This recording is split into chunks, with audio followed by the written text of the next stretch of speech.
Okay, so this is the app that I've been using for like 2 years now to learn any kanji, and as you can see, I've actually learned about 1,000 kanji now, and I still think this is way less than what you can actually achieve if you do it consistently. Because in order to learn kanji efficiently, I think you need two things, and that is a method that works and consistency. So in this video I will be going through the app and sharing with you my method, and at the end I will include a summary with tips from 3 years worth of my own experience. So let's go. So my method consists of 2 activities, and the first exercise is called daily kanji study. And I know this sounds obvious, but please hear me out. The goal is not to try and remember all the kanji, it is just getting familiar with these new and unknown kanji so that later on it will become easier for you to remember. And if that still sounds confusing to you, then please hang on, because I will explain to you in a second. Now first of all, let me actually tell you how this app is going to help you out with this. When you open up the app, you will see 3 options. For now we are focusing on recognizing kanji and learning what they mean, so tap recognition. I'm assuming you already know hiragana and katakana, but this video is about kanji anyway, so ignore those. The good thing about the app is that it divides the kanji in a really nice way. For example, if you're learning for a JLPT, then you can choose according to the level you're learning. But for the sake of this video, here's what we're gonna do. Remember, the goal of this video is not to remember them, it is just introducing them to you. Also, it is important to know that we are not going to learn every kanji there is, because that is simply impossible. Instead, we're going to optimize the learning process for one simple kanji and then duplicate it for all the other kanji so that you can learn a lot faster. And in order to do so, it is important to have many different encounters in different contexts. And therefore, learning the most common kanji is the best way to learn fast. That means those are the kanji you will encounter the most. And this app has those kanji. It's a total of 2,136 kanji divided by grades. So with that being said, here's the exercise. Starting with the easiest kanji, grade 1 kanji, I want you to just press play and get used to the kanji that the app is showing you. I highly recommend going to options and checking revision mode, so that if you happen to guess a kanji incorrectly, the next time you study, you start with the ones that you need to study most first. The app shows a kanji from a pool of 10 kanji, and once you guess them all correctly, it shows the next pool of 10 kanji, one by one, etc. At first you basically have to guess because the kanji is new, but even after a while, if you guess incorrectly, that's fine. The app will show you the actual meaning. Read it and move on. If you get a kanji correct, good job, that will make the next step easier. In grade 1 there are only 80 kanji and they are pretty easy. However, don't try and learn all 80 of them at once, because as you get to grade 2 and 3, the amount of kanji increases, and if you do too many at once, it's going to be harder to remember them individually in the next step. If you're really bad at being disciplined, then I recommend you study for just 5 minutes. 5 minutes every day. Again, it's not about studying kanji, it's about getting used to them, and if you happen to guess them correctly, then great, that's good. So the next activity is actually trying to encounter as many of these kanji that you've seen before in all kinds of different contexts. And the way you will be doing that is by mostly reading. Ideally, you will encounter kanji that you've seen in activity 1, because that will trigger your brain and you'll be more likely to guess it correctly the next time you see it again in the first activity. But also, if you find a kanji that you don't know, feel free to look it up, because again, the next time you'll encounter it, you're more likely to guess the meaning again, or even the way it is read. To increase the chances that you will actually encounter a kanji that you have seen before, it is very important that you use material of your level. And here's a few ways how you can do that. First of all, reading books at your level. So I'm currently reading a book for N4 learners, and as you can see right here, the percentage of kanji for N5, N4, N3, etc. is increasing over time.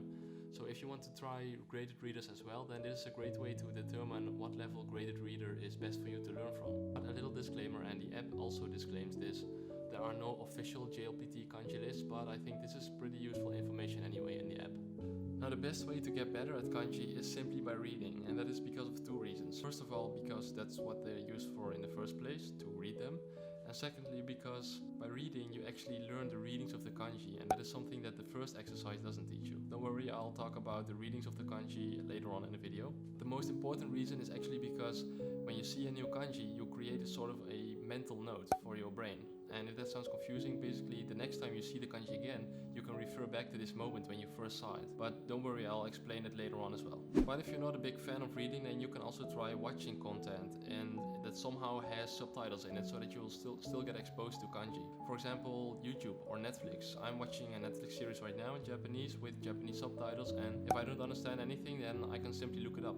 While watching series might be difficult at first, especially when you're a beginner, that will also decrease the chances of you understanding the context in which the kanji is actually used. So let me explain to you how these exercises work together.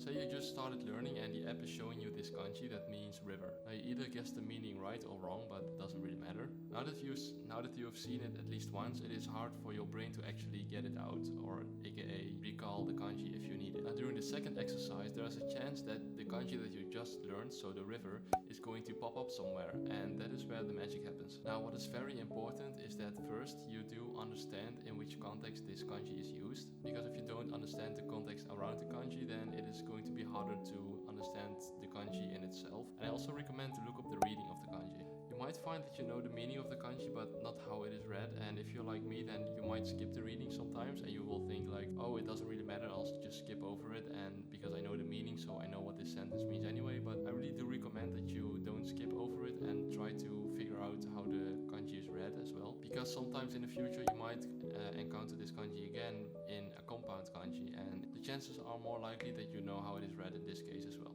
So to summarize, first of all, you spend 5 or 15 minutes to get used to a new unknown kanji, and you're doing this for two reasons. First of all, to get familiar with them, and then when you do exercise 1 again and you see this kanji again, this time you will immediately remember, oh wait, I saw this in this context when I was immersing myself in Japanese material. And that's why I recommend that you do both exercises consistently. Now the app does have one other game, which is the reading, but personally I don't really focus on that because I don't think writing is that important. I learned how to write, but I don't really need to use it, so I forget sometimes some of the kana, and I don't think you need to really write. If you are texting with other people or chatting, you are mostly using text anyway, so you can just use your phone to get the right kanji. As for reading though, you could spend some time doing the reading exercise. I'm not really a fan of this because, as you can see, it's just word lists of 1,000 words per category without any context, although these are the most commonly used words, so the words are useful, but